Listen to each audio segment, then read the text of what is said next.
కామన్గా మన శరీర ఉష్ణోగ్రత నార్మల్ ఉష్ణోగ్రత కంటే ఎక్కువగా రికార్డ్ అయినప్పుడు అది 100.4 డిగ్రీ ఫారెన్హీట్ కానీ 38 డిగ్రీ సెంటీగ్రేడ్. ఇది దాటినప్పుడు మాత్రమే ఫీవర్ అంటాము.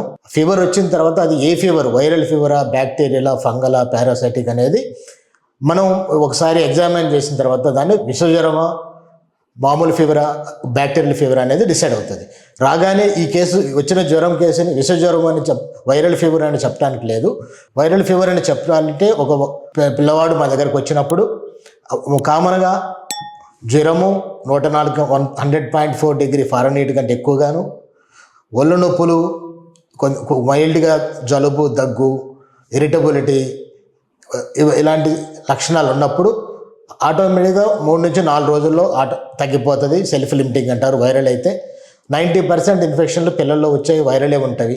ఎవరైతే 3 రోజుల్లో అది సాధారణంగా తగ్గలేదు అంటే పీడియాట్రిషియన్ కన్సల్ట్ అవ్వాలి. అప్పుడు బేసిక్ టెస్టులు CBP, CRP, seasonal wise dengue కానీ టైఫాయిడ్, మలేరియా టెస్టులు చేసుకొని దాని తర్వాత అది బ్యాక్టీరియా కన్వర్ట్ అవుతుందో లేదా చూసుకొని అవసరం బట్టి యాంటీబయాటిక్ యూజ్ చేస్తాం. అనవసరంగా యాంటీబయాటిక్ అయితే యూజ్ చేయాల్సిన అవసరం లేదు.